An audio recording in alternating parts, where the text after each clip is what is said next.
No falta que no acierte el audio que nos han enviado. Adelante. Hola, soy Borja. Estaría bastante convencido de que el escritor de que se está intentando averiguar la identidad es Antonio Mercero, uno de los que forman el trío de Carmen Mola, que además casualmente tengo entendido que saca un nuevo libro próximamente, si no ya. En fin, a ver si tengo suerte. Muchas gracias. Pues si tienes suerte, yo creo que habrá habido un poco de truco, pero me da igual. Le vamos a dar ese fin de semana a nuestro oyente. Muchísimas gracias. Y efectivamente recibimos con gran ilusión a Antonio Mercero. A mí, una de las cosas por las que de repente te pasa algo en el día y dices, ostras, qué bonita es la vida, vale la pena vivir, fue cuando leí el título de este libro. Porque qué barbaridad. Está lloviendo y te quiero. Así se llama Antonio Mercero. Un aplauso para él. ¡Qué barbaridad! Está bien el título, está bien el título. Bueno, la verdad es que aparte de que tiene así resonancias poéticas y es muy evocador, también incluye un elemento que intriga un poquito, ¿no? Está lloviendo y te quiero, pero ¿esto qué es? Esta apelación, esta afirmación, ¿de dónde viene? Y vamos a ver enseguida que esto tiene su miga, su intriga, su misterio. Enhorabuena, muchísimas gracias por escribir y muchísimas gracias por este libro, por este título y por todo el libro, por Editorial Planeta, como ustedes pueden imaginar. Y gracias por venir. Habéis empezado, me decías, la promoción en Valencia. Sí, hemos empezado hoy, sí. Hoy en Valencia, primera ciudad, primeras entrevistas, y estoy empezando a hablar de este título, que efectivamente llama mucho la atención. Y bueno, estoy empezando a contar la historia de este reloj de pared que tiene este mensaje alojado en su interior, ¿vale? Está lloviendo y te quiero. O sea, tiene su explicación que sale enseguida en la novela. Por eso lo dice. Claro. Pero este es un reloj, esta es una antigüedad de finales del 19, principios del 20, construido el reloj por el relojero de Lasarte, pequeña localidad guipuzcoana, que es el pueblo de mi padre y de mi familia paterna. Este es un reloj que yo encontré en Wallapop hace un año. ¿Qué me dices? Sí, lo encontré en Wallapop a la venta a 3.000 euros, el reloj de pared. Y es el germen de esta novela. Al encontrar eso digo, bueno, ¿y si lo encuentra un personaje en mi novela? Lo intenta poner en marcha, en hora, y ve que no funciona porque tiene un mensaje atrancado en su mecanismo. ¿Y qué pasa si mi madre, de pronto lo ve y le da un infarto, porque algo le trae terribles recuerdos a ese reloj? Bueno, esto es todo lo que sucede en el arranque de la novela y nos va a llevar a los tiempos en los que el relojero de Lasarte construyó este reloj de pared, que es en 1916 en Lasarte, localidad pequeñita de Guipúzcoa. ¿Qué pasa en Lasarte, digo, en tu historia personal, cuando tiene tanto protagonismo en esta novela? ¿Qué te dicen los de allí o qué te dice tu alrededor o tu familia? Los de allí están encantados de que su pueblo sea el escenario principal de una novela como esta, que tiene, digamos, difusión nacional. No creo que haya muchas novelas ambientadas en Lasarte, entonces está bien. A todo el mundo le gusta que hablen de su pueblo. Y además Lasarte tiene una historia muy bonita, porque en 1916 era una pedanía enana, eran 4 casas salpicando el Valle de Loria, y resulta que se estaba disputando, como todo el mundo sabe, la Primera Guerra Mundial, y los purasangres, los caballos de carreras belgas, franceses, ingleses, de millonarios, estaban parados por la guerra y decidieron construir un hipódromo en un territorio neutral para reanudar las carreras hípicas. ¿Y dónde decidieron construir ese hipódromo? En Lasarte, en el pueblo de mi padre y de mi familia paterna y del relojero de Lasarte. ¿Qué te han dicho de este libro? Bueno, yo lo llevé el otro día, estuve la semana pasada allí en Lasarte, se lo llevé a algunas personas que me han ayudado a reconstruir la historia de este lugar. No se lo han leído todavía o estarán haciéndolo ahora, ¿no? Pero bueno, estaban muy ilusionados con conocer todo esto y bueno, que se dé a conocer un poco la historia mágica de este pueblo, porque realmente es extrañísimo que un pueblo de tan pocos habitantes de pronto pasar de ser un pueblo de aldeanos y borricos a ser un lugar para la realeza, la aristocracia, que es el público habitual de estas carreras hípicas, de la buena sociedad. De pronto en Lasarte se celebran también carreras de Fórmula 1 en los años 20 y 30, o sea, todo como una cosa muy extraña para la pequeñez y el aire recóndito y tranquilo de ese lugar. Eso que has dicho, que te lo encontraste por Wallapop, sí, que es una historia real y como lo has descrito así tan fácil, ¿no? Me parece tan fácil que dices, bueno, ¿y si luego separáis y luego llevar una nota? Todo eso, ¿cómo viene a tu imaginación? ¿O tú estás así imaginando en tu cotidianidad todo el rato. Por ejemplo, cuando vas en el autobús o cuando vas... ¿Estás así imaginado todo el rato? Sí, el guionista o el escritor está todo el rato haciéndose ¿y si? Esa pregunta es la que genera la historia. ¿Y si este guión, y si este reloj tiene un mensaje dentro? ¿Y si la madre de la protagonista al ver el reloj tiene un soponcio? ¿Y si hay un misterio tremendo que cambia la historia de una familia, si lo investigas un poquito? ¿Y si nos vamos a la... Todos esos ISIS generan un argumento, generan una historia. Y yo voy haciendo ISIS todo el rato, hasta que de pronto tengo una novela como esta. Y bueno, que es una memoria un poquito de mi familia paterna, absolutamente ficcionada. Son reales los lugares, son reales un poco las personas que pululan por el relato. Pero lo que les sucede es ficción, está inventado. Porque me di cuenta enseguida de que esa era la gran protección que yo tenía para que no me corran a gorrazos en mi familia, era la ficción. Necesito ese manto protector y además es maravilloso. Con la ficción puedes llegar a donde quieres, no necesito que la realidad corresponda a mis deseos, no, me la invento yo. Me fascina con la facilidad con la que explicas cómo construir una historia, cuando en realidad debe ser tremendamente complejo. De esa anécdota, de ese inicio, sí, elaborar toda una novela, ¿cómo es el proceso? Sí, es verdad que es una mezcla de ISIS, etcétera, pero yo no digo que sea fácil. Creo que lo difícil para mí de escribir una novela está en el inicio, en concebir la historia.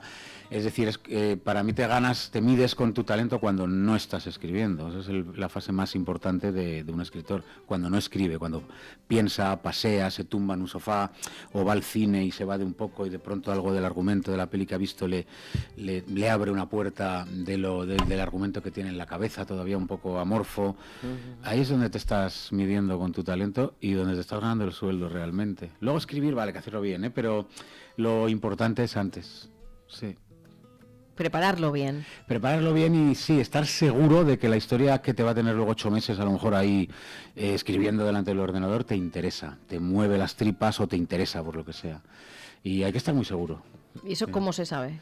Pues no sé, hay un momento en que dices, vale, ya está, esto lo tengo que escribir, me tengo que sentar, lo tengo que escribir. A lo mejor no lo tienes todo armado aún, pero quieres entrar en ese territorio mágico, en mi caso, que es Lasarte, que además era el pueblo de mi padre, pues me apetecía conocer un poco todo eso. Quiero entrar en ese ambiente de las carreras de caballos durante la Primera Guerra Mundial. Y de pronto quiero entrar en ese convento de las Brígidas que hay en Lasarte también, para ver cómo es la vida de las monjitas. Quiero entrar en ese momento en que uno busca en el patio de ese convento, en la Guerra Civil Española, y una monja se acerca y desactiva el obús que no ha estallado. No sé, empiezo a leer cosas que me fascinan y quiero escribirlas. Quiero escribir todo eso. Quiero escribir la llegada de una de las hermanas de la familia Galardi, que es una mujer a la que le gusta escandalizar a la sociedad provinciana, con bailes así un poco frescos y coqueteando con gente de la aristocracia. No sé, veo elementos que me interesan y que me gustan y que van creando un poquito, poco a poco, la historia de esta familia. Es verdad que los jóvenes, la gente joven, lee mucho y dicen las encuestas o las estadísticas que cada vez leen más. Es importante leer. ¿Crees que haremos un paso atrás en tanto scroll y tanto digital? Bueno, estaría muy bien que la gente siguiera disfrutando de la maravilla de coger un libro y dedicarle a la lectura, no lo sé, 1 o 2 horas de tu tarde, de tu tiempo, un sábado, o quizá un día entre semanas si te da la vida, que no siempre te da. Para mí la lectura es como mi salvación, mi consuelo, mi entretenimiento, no sé, es lo que más me ha gustado siempre. Y sostengo que me ha salvado la vida un par de veces, que me ha sacado de depresiones, que me ha reconectado con la vida. Entonces para mí es muy, muy importante la lectura, desde un punto de vista terapéutico primero y también puramente ocioso, de disfrute maravilloso de entrar en la historia que te propone una escritora o un escritor. Y te están proponiendo un mundo nuevo y tú entras como virgen a ver qué pasa aquí y de pronto estás atrapado. Eso es precioso. Y creo que la ficción nos consuela de la racanería general de la vida y de la grisura general de la vida, ¿no? Aquí en la ficción todo tiene, no sé, está hecho con otras herramientas y tiene otra, no sé, como otra piel. Menos mal, ¿no? Menos mal, por eso, que la gente se lo pierda a mí me da pena. Y si lo va a sustituir a hacer scroll en tus redes sociales, por Dios, por Dios, que por lo menos lo sustituya, pues que estás viendo una buena peli en el cine o en Netflix, pero no el scroll o perder el tiempo con pasatiempos así de muy poco provecho, ¿no? Oye, ¿y pelis o series que se hacen de libros? Bueno, se están haciendo bastantes, ¿no? Está de moda la adaptación. Supongo ¿Sí? que está también un poco en crisis la creación original y se acude a los libros. Pero bueno, los libros a su vez contienen una creación original, no pasa nada. Sí, se está haciendo bastante. Está bien, yo creo que es una buena época para los escritores. ¿Este libro, por ejemplo? Bueno, tiene una adaptación audiovisual fantástica, fantástica. No es tan caro como puede parecer, me voy a 1916, pero a una aldea se recrea fácilmente. Y bueno, la guerra civil se cuenta desde el localismo de Lasarte, que es un pueblo muy pequeñito, bueno, ni siquiera era un pueblo entonces, era una pedanía, una aldea. Y desde ese localismo se cuenta la guerra civil, ahí se pegaron solamente 4 tiros, y alguna escaramuza, alguna... obús que cayó en el convento, algo pasó por supuesto, pero muy rápido todo, y a mí me gusta contarlo en clave muy pequeñita, y también cuento con que este pueblito y este conflicto en clave local hace de caja de resonancia, ¿no? de lo que está pasando en todas partes, pero en Lasarte es pequeñito es lo que pasó, que no fue muchísimo. Está lloviendo y te quiero, se llama, y dice, ¿y eso qué significa? Su búsqueda la llevará a desenterrar la historia de su familia en el País Vasco. 4 generaciones marcadas por el hambre.